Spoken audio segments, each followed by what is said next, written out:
Di dalam penebusannya, ia menderita dan wafat di kayu salib untuk penebusan jiwa-jiwa. Sang Guru telah melakukan itu semua. Cukuplah bagi kita mengikuti jalan jejak kehidupan Sang Guru.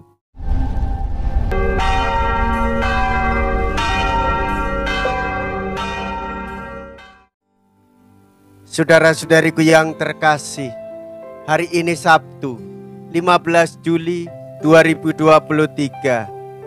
Saya Romo Siga dari Paroki Santo Stefanus, Surabaya. Dalam nama Bapa dan Putra dan Roh Kudus, amin.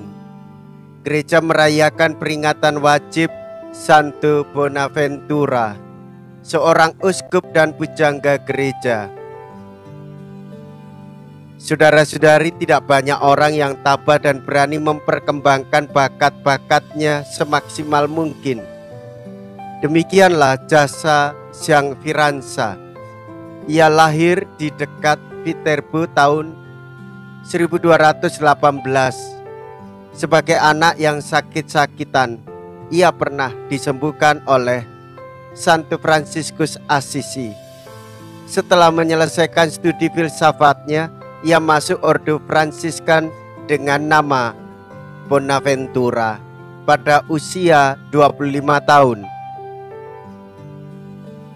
Berkat kecakapan dan ketekunan Bonaventura, meski masih muda, ia diserai pimpinan tertinggi.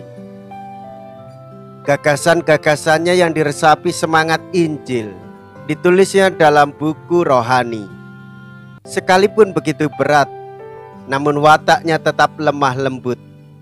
Kelak ia menjadi uskup agung Albano dan meninggal dalam Konsili Lyon.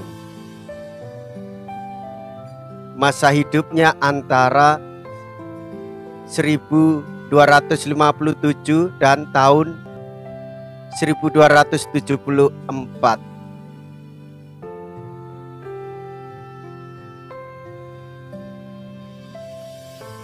Seorang murid tidak melebihi gurunya dan seorang hamba tidak melebihi tuannya. Mea culpa, mea culpa, mea maxima culpa. Marilah kita berdoa. Allah Bapa yang kekal dan kuasa, hari ini kami memperingati Santo Bonaventura.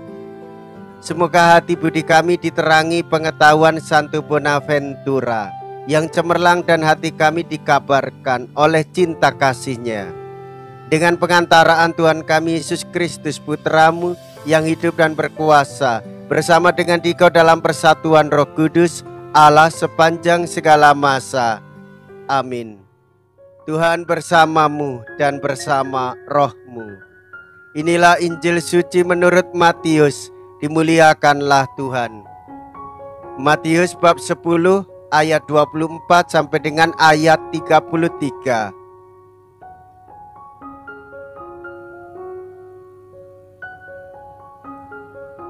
Pada waktu itu Yesus bersabda kepada ke-12 murid-Nya, seorang murid tidak melebihi gurunya dan seorang hamba tidak melebihi tuannya.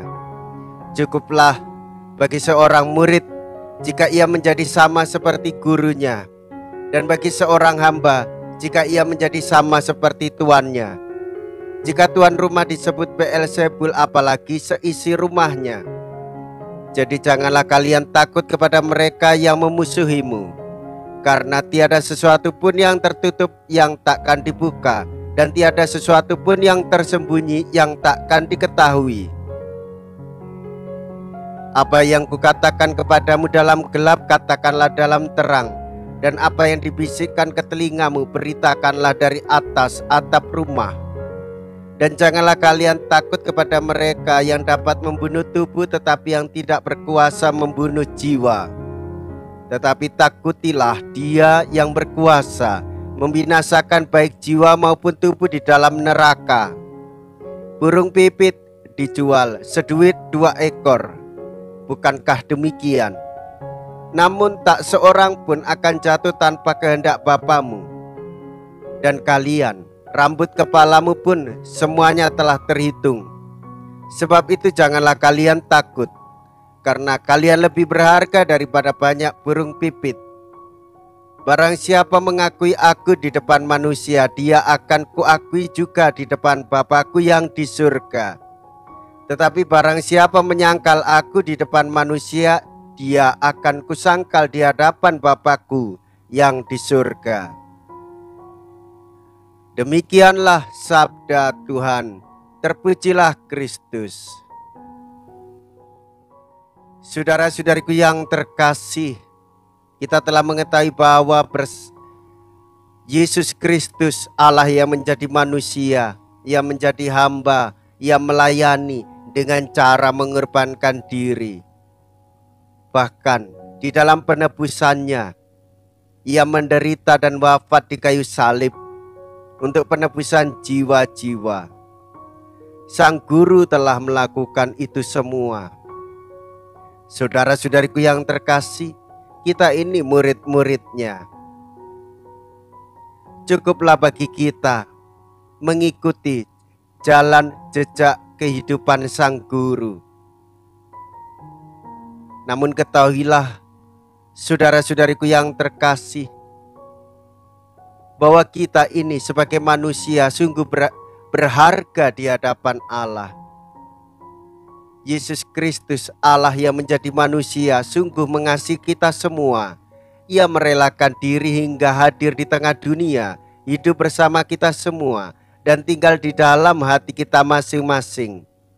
Penyertaan Tuhan senantiasa takkan pernah punah, abadi, kekal, tak berkesudahan. Di dalam Tuhan kita tidak akan pernah takut, khawatir, dan cemas jika dimusuhi karena Dia, jika disangkal karena Dia.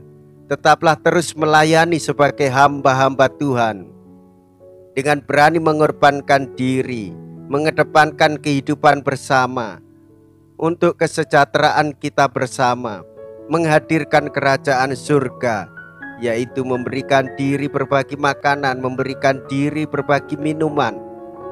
Itu tanda-tanda kerajaan surga. Rela membantu orang yang berkesusahan, prihatin, dan berduka. Itu tanda-tanda kerajaan surga. Dan kepenuhan itu ada di dalam Kristus sendiri. Jangan khawatir, sebab kita di hadapan Allah sungguh berharga. Dan kita memiliki kekuatan di dalam cinta kasih Kristus Tuhan. Marilah kita berdoa. Allah Bapa yang Maha Kasih, sumber segala kebijaksanaan, kami telah disegarkan dengan santapan suci. Kami mohon semoga berkat doa, restu, dan nasihat Santo Bonaventura, kami tetap bersyukur atas segala anugerah daripadamu. Dengan pengantaraan Kristus Tuhan kami. Amin. Tuhan beserta kita, sekarang dan selama-lamanya. Semoga Allah yang Maha Kuasa memberkati saudara sekalian, Bapa dan Putra dan Roh Kudus. Amin. Saudara-saudariku yang terkasih, pergilah, ibadat sabda sudah selesai. Syukur kepada Allah.